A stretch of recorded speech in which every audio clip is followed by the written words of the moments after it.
Basics of prototyping. Coming back to the pyramid, so we understood now the problem.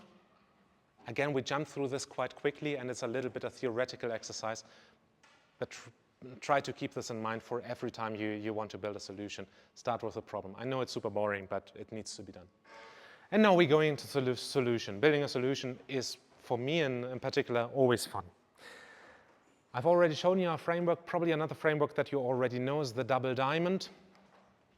And with the double diamond, we are now trying to explain why we should do prototyping and how prototyping works. The double diamond is, I think, a framework that IDEO coined. IDEO is a huge designing agency that designed a lot of products that you know and use every day.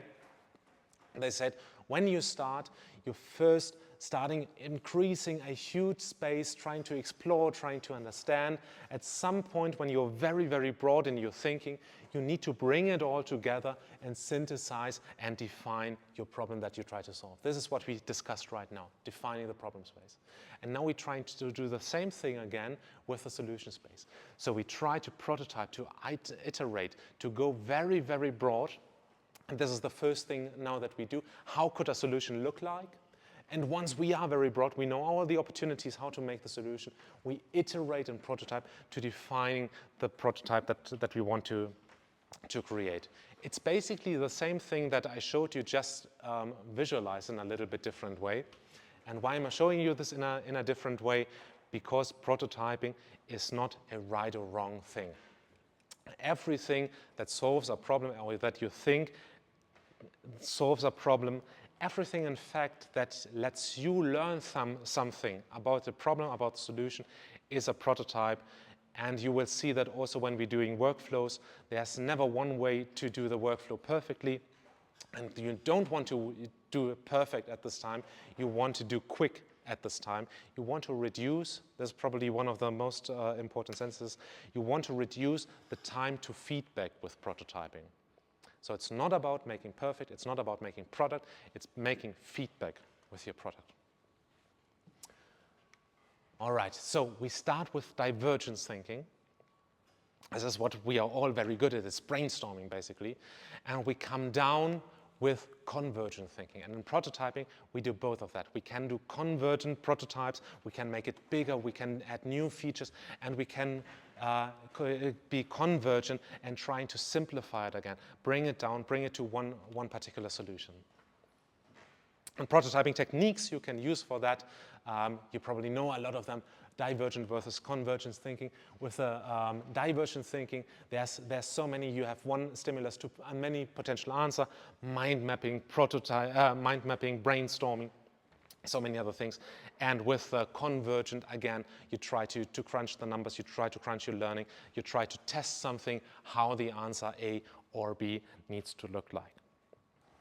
So what does that need for a prototype? We just want to learn. We don't want to do much more. And I hope most of you know the Super Soaker from their youth. The Super Soaker, this water gun. When the Super Soaker was invented, water guns basically were this water pistols that you probably also know. So you put pressure on a lever, and this pressure was put to water, and water was shot out as a nozzle. The Super Soaker had the new idea of putting pneumatic pressure into a tank, and this pneumatic pressure was released over a longer period of time, so you could shoot several times from the same pneumatic pressure.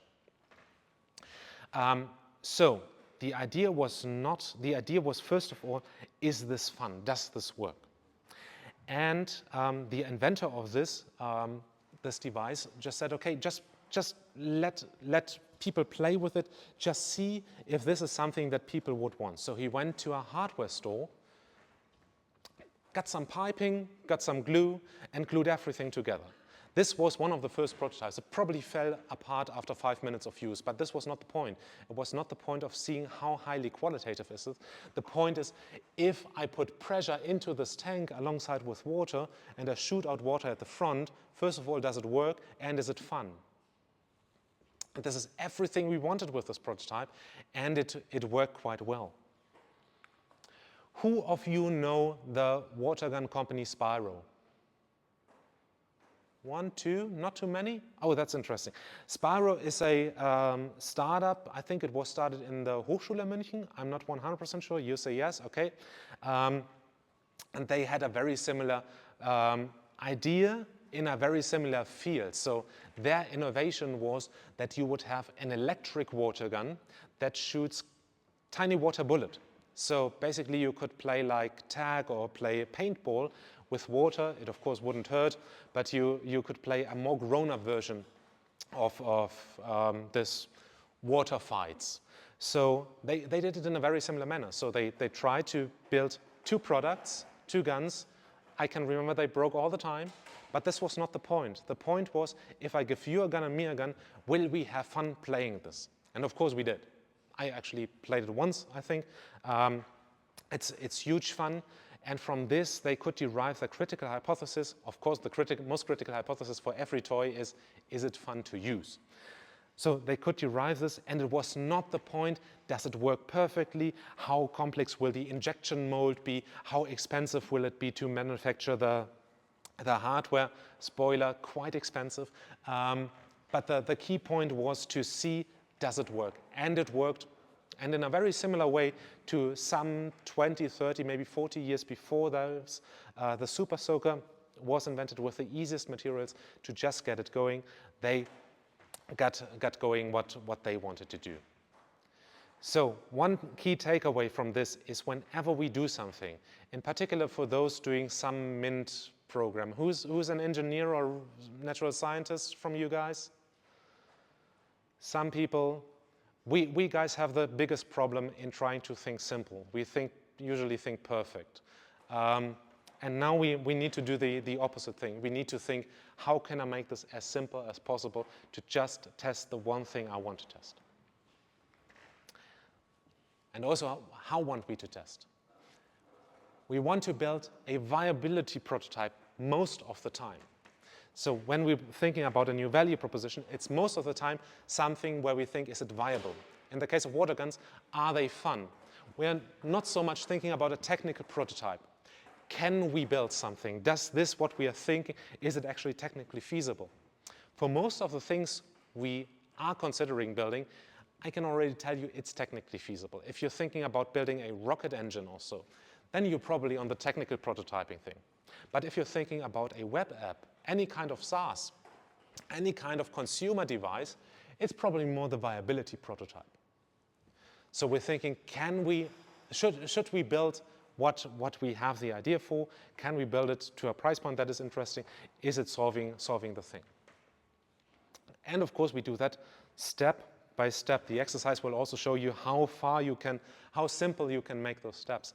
There's no shame in being ashamed. There's no shame in being embarrassed with your prototypes. Low fidelity. When I started, we did a lot of paper prototypes. So the big thing then was, of course, the Apple App Store that came out. So everybody wanted to do an app.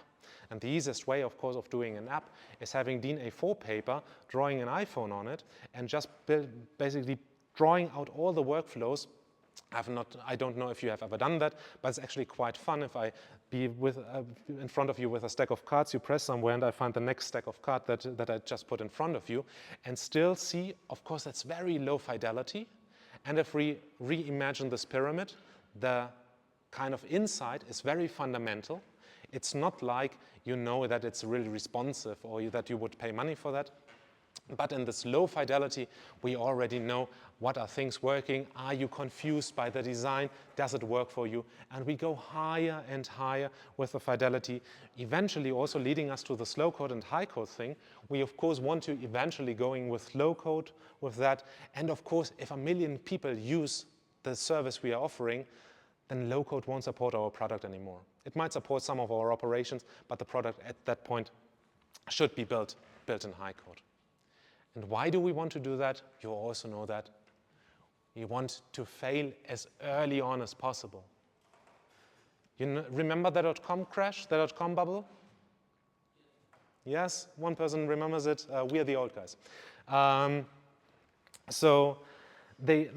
Before the .com bubble, for example, there was this company called Instacart. Instacart was a service where you would go on the web. It was the early 2000s, where you would go on the web and shop for groceries. And their idea, very simple, you go on the web, shop for groceries, and within 1 or 2 days, they will ship it to your location. They wrote a several hundred-page business plan for that on Word, lining out where in the US you would need distribution centers, lining out how many people you need to staff the distribution centers, lining out which things need to be in these distribution centers. And they came up with, I don't know, but I'm just making this up, Arizona and San Francisco or whatever. So they went with this huge business plan to venture capitalists and to the bank and raised some $100 million for that. They built all of it. They built all of that and launched the service. Fantastic looking website, fantastic distribution centers. They were filled with groceries. The workers were on staff just waiting for the first order to receive, and the orders didn't come in. Because what they missed, they didn't test if somebody actually needs the service, if somebody actually wants to use the service. So they crashed basically the millions of dollars that the investors put in, because they built everything without any testing, were so convinced that it will work, and of course it didn't work. The opposite way of doing this, of course, is to start with your own rented apartment and say, I'm just looking for Max Vorstand. I'm telling you 50 guys, I'm building something like Instacart, probably would say something like Gorillas, or like Flink, which are also comparisons that didn't age too well, and say, I'm building the service for you. I'm building a website. I can do this in 4 hours. And I just show you what I have at home, or I go to Rewe and say what they have. And if you write me a WhatsApp, or you go through this website and say, I want this, I will deliver it on my bike to you within the next 2 hours or so. Is this scalable? Absolutely not. But I could have seen there already that you might not be interested, or that you're not interested in a 2-hour delivery, but a 10-minute delivery. Or when I offer you a 10-minute delivery, I might have seen that you don't care about 10 minutes, but it's fine for the next day if you save a little bit on money. I could have tested so many things if I just did it early on. And this is what we want to do with prototyping. Again, the goal of prototyping is to go to learning as quickly as possible, so we can learn and fail early on. The last idea for this section is that prototypes can be really anything as long as it tests your critical hypothesis. It can even be a Lego model if the thing you're trying to solve is a process, for example. If you're trying to see which stakeholder needs to talk to which stakeholder to get an information bit from A to B, could be a Lego model. So just to see that, just to try that out, can of course be a click dummy, can be a website. You know, it can be a website. Of course, it can be a website. The things we will be building will be sometimes websites, sometimes with other interfaces. We will come to interfaces in a minute. But some different things of what people did with websites. You know that from Dropbox, for example. Dropbox was basically the OG of cloud storage. You remember that before Dropbox, every student actually had the nice experience of writing their thesis twice, because they did it once without a backup and then with Dropbox. And the thing they did it is they were conceiving the service but building cloud storage in the late 2000s. So I think they came out 2005, 2006. Was not the easiest thing, as you can imagine. Hyperscalers were not as evolved back then. So while they were building up the service and spending quite a lot of resources, they just pulled an explainer video on the website. And they were one of the earliest companies who pulled an explainer video on the site. And this just told the story about a guy, and this guy made photos on his, imagine this was time before cloud, before the iPhone. This guy makes photos on the family vacation, and now he wants to share these photos with his family. So the old way would be to take it on a USB stick, to move the USB stick around the country so everybody can get the USB stick. Or you do it with Dropbox, put this all into one Dropbox folder, and it syncs to everybody's computer. Sounds totally normal for what we are doing, and it is. In times when they released the explainer video, it was something completely new. And they quote from this explainer video. Below that, there was a line, sign up to the service when it's ready. And from this, they could test so much that people were interested in this value proposition. And they collected, of course, thousands and thousands of email addresses that they use as an MVP. So you don't need to build the technical product to see if your hypothesis is something that people want. Second example is Disney is basically every movie studio. So you can imagine that building or shooting films is a very risky business. You invest a lot of money up front. You can't really prototype it in the way that we shoot a low viability film and then shoot the high viability film again. But they came up with another very smart idea. They do storyboarding. So they line out when you get a script. You write basically the entire script as a kind of comic strip with every scene in a different frame. And then the executives or the writers or somebody would go through the script and speak it to a small audience with the storyboarded images. And already through the storyboarded images, where you have to imagine as the audience, as the test audience, quite a lot of content, you can still see, is the story working? Is it not working? If you have the time, read Creativity Inc. It's the story about Pixar. They are very, very strong in that. So they storyboard all their content to all of their employees, to all of their executives. And for example, they have a fantastic story about Finding Nemo in that, where the first iteration of, I think it was the person of Nemo, was just plain mean and nobody liked Nemo. So they changed the entire script. So Nemo became this fantastic little clownfish that everybody loves, without having to shoot an entire movie and making this huge mistake, but just putting out in a very low viability. What does it mean for business? That when we're building a process, we can storyboard this process and guide you through this process on a low level. And the last thing I want to, which is also the exercise that we are doing, is by actually Zappos. Zappos was bought then later by Amazon. That Zappos, the founder Tony Hsieh, claimed to have a web shop of shoes, which he actually didn't have, but he had a shoe reseller next to his apartment building, and he had the ability to create a website. So he just went to the shoe retailer, took photos of their stock, put it on his website, and when somebody bought it on his website, he would go next door, buy the shoe, go to the post office and send it to whoever bought it. Which is of course fantastic, because in that way you don't need to build an entire inventory. We're thinking always too complex. Don't build an inventory. Nobody cares if you have the best distribution center if you have only one customer. One customer wants to get this pair of shoes. So you can build this very easily, and this is what we'll do after the break as an exercise. Let's skip that, we are a little bit over time. And this will help us learning. And the last idea for now is pivoting. You know that you will make a lot of mistakes. This was actually the punchline of the course I gave on Thursday. You will make mistakes, you will fall down quite a lot, you will get punched in the face all the time, but you should be prepared for this. And once you build your prototypes, most of them won't work. People will tell you that they are not interested in. There are two kinds of pivots that we'll do. The first kind of, I called it type 1, is that inside the solution space, you still know that the problem that you're solving is valid, but the solution that you're having is not, which is an easy thing because you just build another solution. You go back to the solution space and say, okay, if this is not how we do it, what might be another way? Very simple thing. Just be prepared for this. Characteristics, it's only very small. The little challenging thing is it's hard to notice because your metrics are showing you that you're doing something right, but not all of this right. So be very critical about this. And when you're doing something right, try to readjust your solution.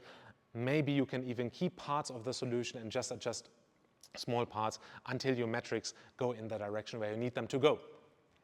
And the bigger thing is where you see your solution doesn't work, but not because you built the not perfect solution, but because you're solving the wrong problem. You usually learn this when it's too late, but then it hits you very hard and very obvious. And in this time, this will also happen in the early stages, so don't try to hyperscale on something where you're not perfectly fine or perfectly understood that this is the one thing you want to do, that you need probably to go back all the way to the problem space. This is why I wanted to show you the problem space, and go again to finding a problem.